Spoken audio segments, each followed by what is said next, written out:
저는 런던 토트넘의 마케팅 디렉터입니다.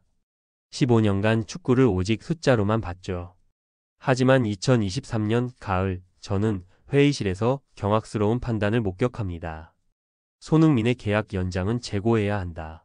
는 차가운 재무 부사장의 한마디였죠.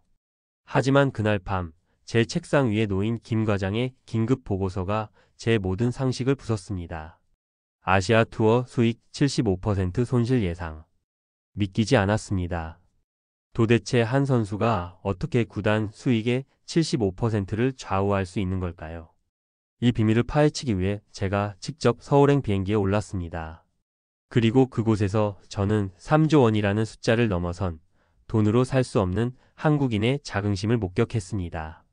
영국인 디렉터가 눈물 흘린 손흥민 경제 효과의 충격적인 진실. 지금 바로 확인하세요. 구독과 알림 설정은 사랑입니다. 감사합니다. 내 이름은 마이클 톰슨입니다. 토트넘 호스퍼의 글로벌 마케팅 디렉터죠. 런던에서 태어나 자란 저는 프리미어 리그의 화려한 무대에서 15년을 일했습니다. 맨체스터 유나이티드, 아스널, 그리고 지금의 토트넘까지. 제 책상 위에는 매일같이 쏟아지는 스폰서 제안서와 글로벌 투어 일정표가 쌓여 있었죠. 솔직히 말하면 저는 축구를 비즈니스로 보는 사람이었습니다. 선수들의 드라마보다는 숫자가, 감동보다는 수익이 중요했던 거죠. 그런 제가 2023년 가을 어느 날 회의실에서 제 인생을 바꿀 한 장면을 목격하게 됩니다. 손흥민의 계약 연장은 재고해야 합니다. 재무 담당 부사장 앨런의 차가운 목소리가 회의실을 얼어붙게 만들었습니다. 그는 프로젝터 화면에 띄운 엑셀 시트를 가리키며 말을 이었죠. 그의 나이를 보십시오. 30대 초반입니다. 재계약에 투자할 예산이면 유망한 젊은 선수 둘은 데려올 수 있어요. 저는 그 순간 뭔가 잘못됐다고 느꼈습니다. 손흥민은 우리 팀의 주전 공격수였고 팬들이 가장 사랑하는 선수였으니까요. 하지만 앨런의 논리는 명확했습니다. 숫자로만 보면 그의 말이 맞았죠.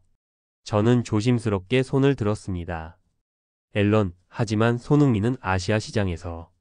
아시아 시장? 앨런이 비웃듯 끊어 말했습니다. 마이클, 우리는 유럽 클럽입니다. 프리미어 리그죠. 아시아 팬들이야 누가 오든 토트넘을 응원할 겁니다. 우리에겐 케인이 있고 훌륭한 선수들이 많아요.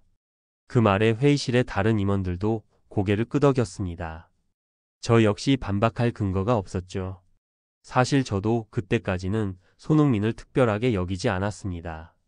아시아 출신 선수 중 한 명일 뿐이었으니까요. 하지만 그날 저녁 제 책상으로 날아든 한 통의 이메일이 모든 걸 바꿔놓았습니다. 발신자는 우리 아시아 마케팅팀의 김 과장이었죠. 제목은 간단했습니다. 긴급 손흥민 관련 시장 데이터 보고서. 저는 피곤한 몸을 이끌고 첨부 파일을 열었습니다. 그리고 첫 페이지를 보는 순간 저는 의자에서 벌떡 일어났죠. 거기엔 제가 한 번도 본 적 없는 숫자들이 적혀 있었습니다. 아시아 투어 수익 증가율 340%, 손흥민 유니폼 판매량 전 세계 상위 3위, 그리고 마지막 문장. 손흥민 불참 시 아시아 투어 수익 75% 손실 예상. 저는 그 순간 깨달았습니다. 우리가, 아니 제가 뭔가 엄청난 걸 놓치고 있다는 것을요. 그날 밤 저는 잠을 이룰 수 없었습니다. 김 과장이 보낸 보고서를 몇 번이고 다시 읽었죠. 숫자들은 명확했지만 저는 여전히 믿기지 않았습니다. 한 선수가 정말 구단 수익의 75%를 좌우할 수 있다는 게 말이 되나요? 다음 날 아침 저는 김 과장에게 직접 전화를 걸었습니다. 김 과장, 이 보고서 정확한 겁니까? 네, 디렉터님. 저희가 지난 3년간의 데이터를 분석한 결과입니다.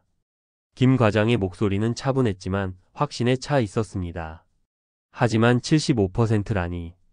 이건 너무 과장된 거 아닙니까? 과장이 아닙니다, 디렉터님. 2019년 서울 투어를 기억하시죠? 그때 손흥민 선수가 부상으로 불참했을 때 티켓 환불 요청이 얼마나 쏟아졌는지 아십니까? 사흘 만에 27,000건이었습니다. 저는 말문이 막혔습니다. 그 사건을 저도 기억했거든요. 당시 저는 그냥 팬들의 실망 정도로만 생각했죠. 하지만 숫자로 보니 완전히 달랐습니다. 저는 더 깊이 파고들기로 했습니다. 회사 데이터베이스에 접속해서 지난 5년간의 아시아 투어 보고서를 모두 뽑았죠.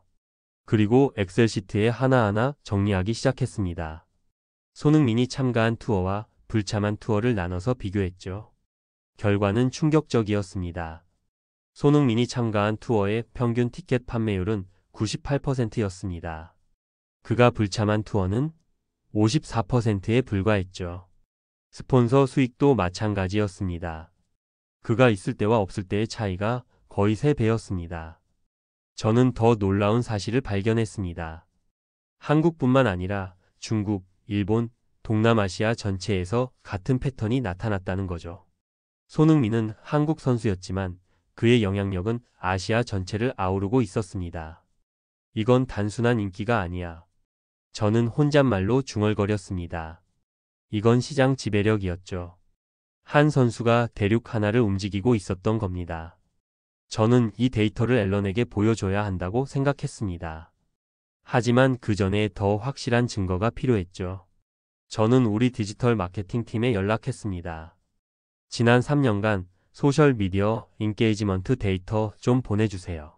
선수별로 분류해서요. 이틀 후 받은 데이터는 제 예상을 뛰어넘었습니다. 토트넘 공식 인스타그램에서 가장 많은 좋아요를 받은 게시물. 상위 10개 중 8개가 손흥민 관련 콘텐츠였습니다. 유튜브도 마찬가지였죠. 손흥민의 골 영상은 평균 200만 뷰를 기록했지만 다른 선수들은 50만 뷰도 안 됐습니다.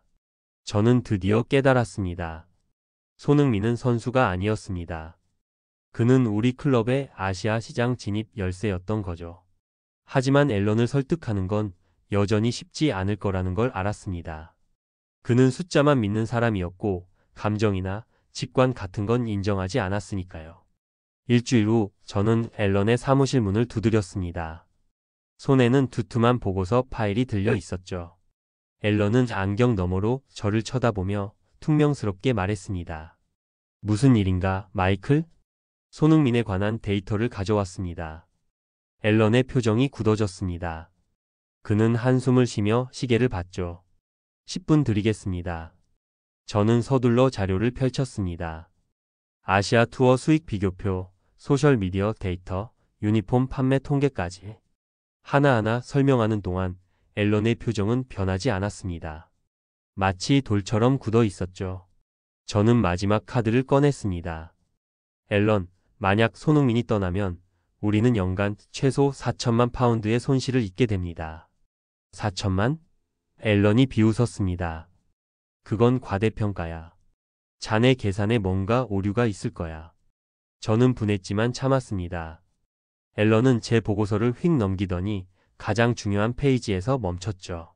아시아 투어 수익 75% 손실 추정치였습니다. 이건 말도 안 돼. 한 선수가 어떻게 투어 수익의 75%를 차지한다는 거지? 데이터가 증명합니다. 2019년 서울 투어 환불 사태, 2021년 도쿄 경기 티켓 매진 기록, 모두 손흥민 때문이었습니다. 앨런은 보고서를 책상에 던지듯 내려놓았습니다. 마이클, 자네는 마케팅 사람이니까 이런 환상을 믿는 거야. 하지만 난 재무 담당이고 난 현실을 봐야 해. 손흥민은 노쇠하고 있어. 내년이면 30이야. 우리에겐 더 젊고 값싼 옵션들이 있다고. 저는 그 순간 화가 치밀었습니다. 하지만 동시에 무력감도 느꼈죠. 아무리 데이터를 보여줘도 앨런은 믿으려 하지 않았습니다. 그는 이미 마음을 정한 사람이었으니까요. 저는 사무실을 나서며 생각했습니다. 어떻게 하면 저 완고한 사람을 설득할 수 있을까? 그때 제 휴대폰이 울렸습니다. 김 과장이었죠. 디렉터님, 큰일 났습니다. 무슨 일입니까? 중국 최대 스포츠 플랫폼 텐센트에서 연락이 왔습니다. 손흥민 계약 연장 안 되면 토트넘 중계권 재협상하겠답니다. 저는 심장이 철렁 내려앉는 걸 느꼈습니다. 텐센트와의 중계권 계약은 연간 1,500만 파운드짜리였습니다. 만약 그들이 계약을 깨면 저는 다시 앨런의 사무실로 뛰어갔습니다. 이번엔 노크도 하지 않았죠.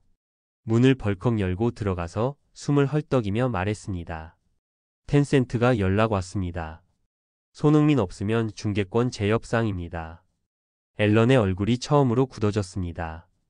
하지만 그는 여전히 고집을 부렸죠. 협박이야. 그들도 프리미어 리그가 필요해. 아닙니다. 그들은 손흥민이 필요한 겁니다. 숫자를 다시 보십시오. 저는 그날 밤 집에 돌아가지 못했습니다. 사무실에서 밤을 새우며 더 많은 데이터를 모았죠. 손흥민의 진짜 가치를 증명할 결정적인 증거를 찾아야 했습니다. 새벽 4시 저는 여전히 컴퓨터 화면을 노려보고 있었습니다. 눈은 충혈됐고 커피잔은 책상 위에 5개나 쌓여 있었죠. 그때 제 눈에 한 가지 데이터가 들어왔습니다. 글로벌 유니폼 판매 순이었습니다. 저는 처음엔 제 눈을 의심했습니다. 2022-2023 시즌 전 세계 스포츠 스타 유니폼 판매량 순위에서 손흥민이 1위를 차지하고 있었던 겁니다. 메시를 제치고 호날두를 넘어서 심지어 농구 황제 르브론 제임스까지 뛰어넘었습니다. 이게 정말 맞나? 저는 급히 나이키 본사에 확인 메일을 보냈습니다. 그리고 2시간 후 답장이 왔죠. 맞다고 했습니다. 손흥민의 유니폼은 지난 시즌 전 세계에서 230만 장이 팔렸고 이는 축구 선수 중 단연 1위였습니다. 저는 전율을 느꼈습니다. 이건 단순한 인기가 아니었습니다. 이건 문화 현상이었죠. 저는 더 깊이 파고들었습니다. 왜 손흥민의 유니폼이 그렇게 많이 팔렸을까? 데이터를 분석하니 놀라운 패턴이 보였습니다. 구매자의 62%가 아시아 지역이었지만 나머지 38%는 유럽과 미주, 심지어 아프리카에서도 주문이 들어왔습니다. 손흥민은 아시아를 넘어 전 세계적인 아이콘이 되고 있었던 겁니다. 저는 왜 그런지 이해할 수 없었습니다. 메시는 월드컵 우승자였고 호날두는 역대 최고의 득점왕이었죠. 손흥민은 분명 훌륭한 선수였지만 그들과 같은 레벨은 아니었습니다. 그런데 왜 유니폼 판매에서는 그들을 이긴 걸까요? 저는 소비자 설문조사 자료를 찾았습니다. 그리고 거기서 답을 발견했죠. 사람들은 손흥민에게서 자신들의 이야기를 받습니다. 아시아인으로서 유럽 무대에서 성공한 그의 여정이 전 세계 소수자들에게 희망을 줬던 겁니다. 한 중국 팬의 댓글이 제 눈에 들어왔습니다. 손흥민은 우리에게 증명했다. 우리도 할 수 있다고. 저는 그제야 깨달았습니다. 손흥민은 축구 선수 이상의 존재였습니다. 그는 상징이었죠. 저는 이 데이터를 들고 다시 앨런을 찾아갔습니다. 이번엔 확신이 있었습니다. 앨런, 이걸 보십시오. 저는 유니폼 판매 순위표를 그의 책상에 내려놓았습니다. 앨런은 잠깐 쳐다보더니 코웃음을 쳤습니다. 유니폼 판매? 그게 뭐가 중요한가? 유니폼 한 장당 우리가 받는 로열티가 12파운드입니다. 230만 장이면? 앨런의 손이 계산기를 찾아 움직였습니다. 그의 표정이 조금씩 변하기 시작했죠. 2760만 파운드. 맞습니다. 유니폼 판매만으로도 우리는 연간 거의 3천만 파운드를 벌어들입니다. 그리고 이건 시작에 불과합니다. 저는 준비한 또 다른 자료를 꺼냈습니다. 손흥민 관련 상품 판매 통계였죠.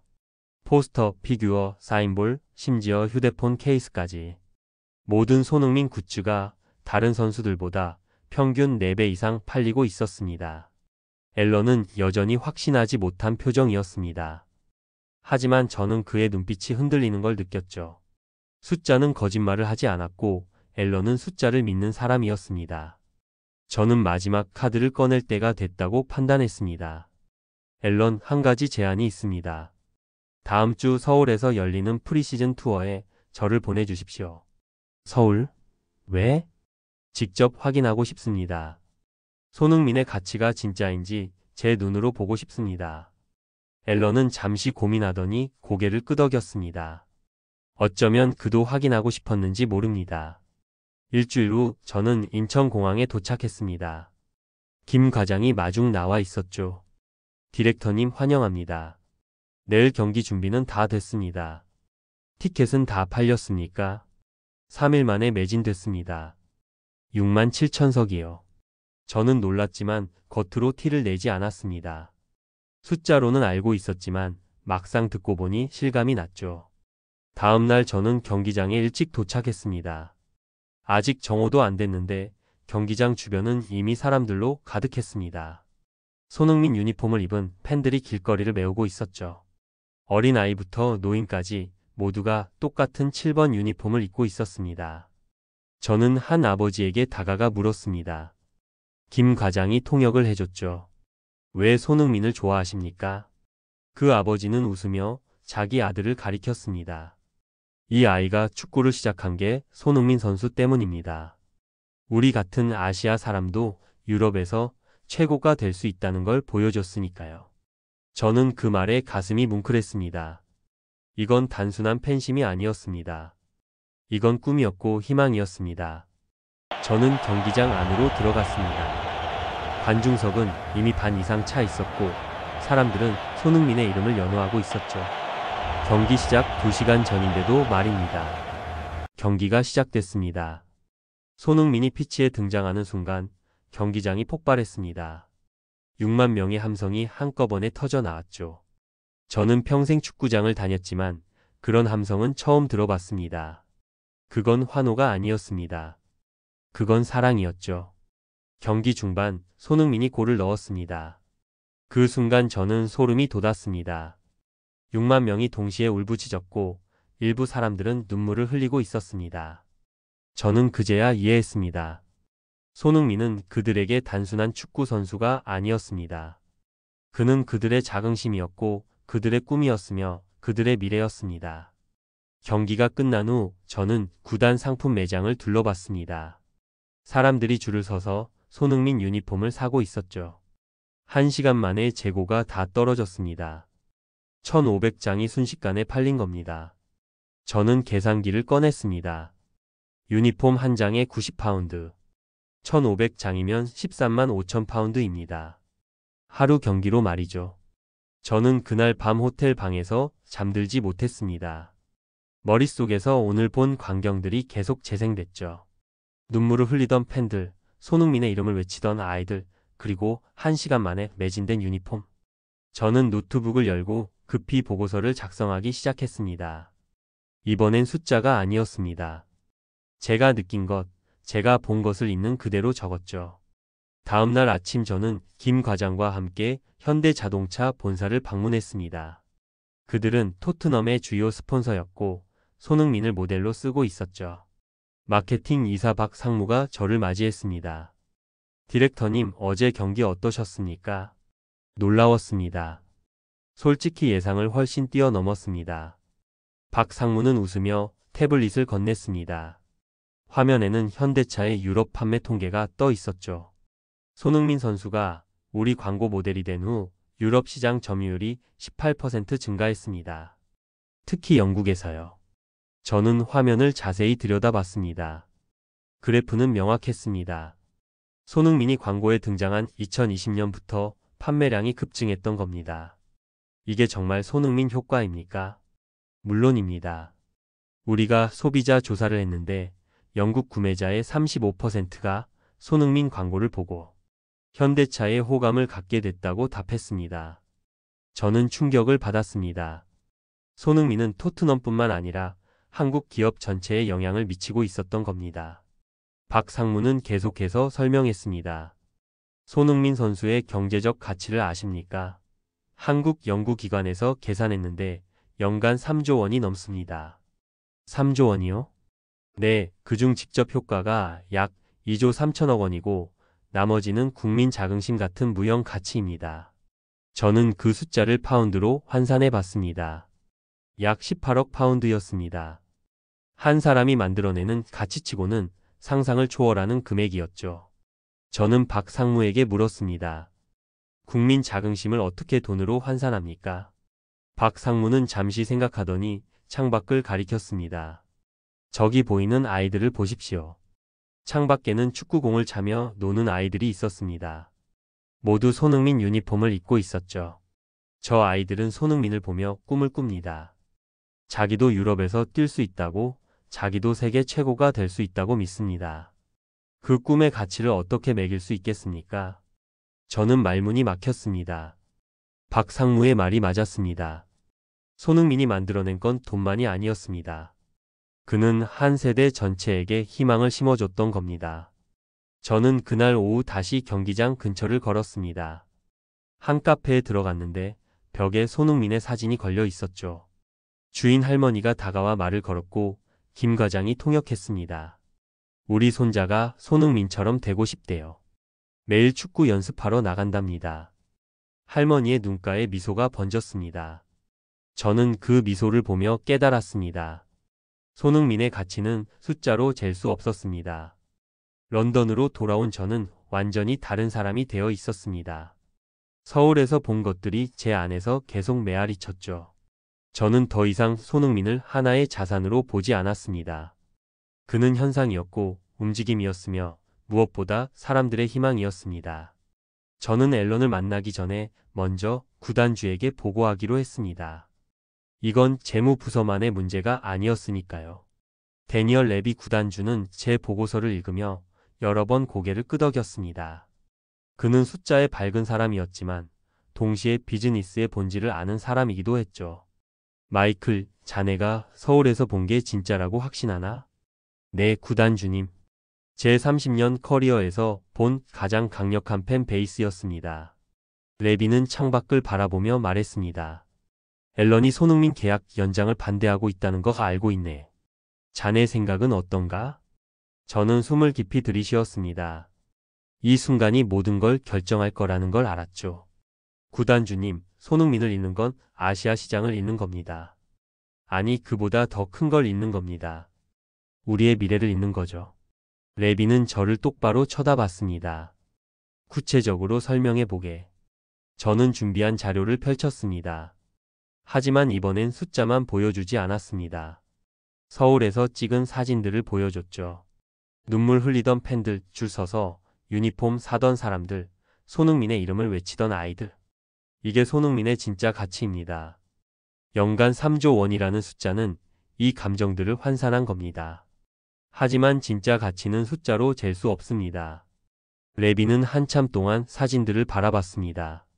그리고 천천히 고개를 끄덕였죠. 좋아. 이사회를 소집하겠네. 자네가 직접 발표하게.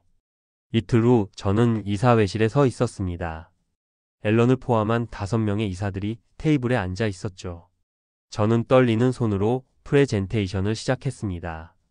숫자부터 보여줬습니다. 유니폼 판매 1위, 아시아 투어 수익 75% 기여도, 스폰서 계약 증가율. 하지만 중간쯤 갔을 때 저는 멈췄습니다. 여러분, 제가 서울에서 한 할머니를 만났습니다. 이사들이 의아한 표정으로 저를 쳐다봤죠. 저는 그 카페 할머니 이야기를 했습니다. 손자가 손흥민을 보고 꿈을 키우고 있다는 이야기를요. 그 할머니는 우리 클럽의 팬이 아니었습니다. 축구에 관심도 없었죠. 하지만 손흥민 때문에 토트넘을 응원하게 됐습니다. 손자가 행복해하니까요. 저는 이사들의 얼굴을 하나씩 바라봤습니다. 이게 손흥민이 만들어낸 겁니다. 팬이 아닌 사람들도 우리를 사랑하게 만들었습니다. 이걸 돈으로 환산할 수 있습니까? 회의실이 조용해졌습니다. 앨런조차 아무 말도 하지 않았죠. 레비가 먼저 입을 열었습니다. 투표하겠습니다. 손흥민 계약 연장에 찬성하시는 분? 5손이 모두 올라갔습니다. 앨런의 손도 포함해서요. 그로부터 6개월이 지났습니다. 손흥민은 5년 연장 계약에 사인했고 토트넘은 역대 최대 규모의 아시아 투어를 발표했습니다. 저는 지금 제 사무실에 앉아 창밖을 바라보고 있습니다. 책상 위에는 서울에서 받은 작은 선물이 놓여 있죠. 손흥민 피규어였습니다. 김 과장이 작별 선물로 준 거였죠. 오늘 아침 앨런이 제 사무실로 찾아왔습니다. 그는 어색하게 웃으며 말했습니다. 마이클, 자네 말이 맞았네. 지난 분기 아시아 시장 수익이 작년 대비 45% 증가했어. 저는 미소 지으며 고개를 끄덕였습니다. 앨런은 계속 말했죠. 사실 난 숫자만 봤어. 하지만 자네는 사람을 봤지. 그게 차이였던 것 같아. 앨런이 사과하는 건 처음 봤습니다. 저는 악수를 청했고 그는 제 손을 꽉 잡았습니다. 그가 나간 후 저는 다시 창밖을 바라봤습니다. 햇살이 런던 거리를 비추고 있었죠. 저는 지난 1년을 되돌아봤습니다.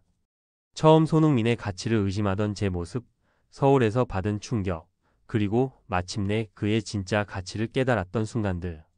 제 휴대폰이 울렸습니다. 김 과장이었죠. 디렉터님, 좋은 소식입니다. 일본과 중국에서도 프리시즌 경기 요청이 들어왔습니다. 티켓 반응은 어떻습니까? 도쿄는 이 시간 만에 매진됐고 베이징도 거의 다 팔렸습니다. 저는 웃음이 나왔습니다. 이제 이게 놀랍지도 않았죠. 손흥민이 있는 곳엔 항상 기적이 일어났으니까요. 저는 최근 받은 또 다른 보고서를 펼쳤습니다. 한국산업연구원에서 발표한 손흥민의 경제효과 분석이었죠. 3조 2천억 원. 그중 직접 효과가 2조 3천억 원, 그리고 국민 자긍심 같은 무형 가치가 7,200억 원이었습니다. 저는 그 무형 가치라는 항목을 오래 바라봤습니다. 처음엔 이해할 수 없었던 개념이었죠. 자긍심을 어떻게 돈으로 환산한다는 걸까? 하지만 이제는 알았습니다. 서울에서 본 할머니의 미소, 눈물 흘리던 아버지, 꿈을 키우는 아이들. 그게 바로 7,200억 원의 실체였습니다. 제 컴퓨터에 새 이메일이 도착했습니다. 미국 메이저리그 사커에서 온 거였죠. 제목은 간단했습니다. 손흥민 선수 이적 관련 논의 요청. 저는 피식 웃었습니다. 벌써 미국까지 움직이기 시작했군요. 하지만 저는 그 메일을 삭제했습니다. 손흥민은 토트넘의 미래였고 우리는 절대 그를 놓을 수 없었으니까요. 저녁 무렵 저는 토트넘 스타디움을 찾았습니다. 오늘은 홈 경기가 있는 날이었죠. 관중석에 앉아 경기를 지켜봤습니다. 손흥민이 피치에 들어서는 순간 6만 명의 함성이 터져 나왔습니다. 예전엔 그냥 환호로만 들렸던 그 소리가 이제는 다르게 들렸습니다. 그건 사랑이었고 존경이었으며 희망이었습니다. 경기 후반 손흥민이 골을 넣었습니다. 저는 자리에서 벌떡 일어나 함께 소리쳤죠. 제 옆에 앉은 한 아이가 아버지에게 말했습니다. 아빠, 나도 손흥민처럼 되고 싶어? 저는 그 말을 듣고 미소 지었습니다. 이게 바로 손흥민의 가치였습니다. 숫자로는 3조 원이었지만 진짜 가치는 무한대였죠. 저는 이제 확신합니다. 손흥민은 단순한 축구 선수가 아니라고, 그는 시대를 바꾸는 사람이라고 말입니다. 소중한 시간 내어 시청해 주셔서 감사합니다. 구독과 좋아요 부탁드립니다.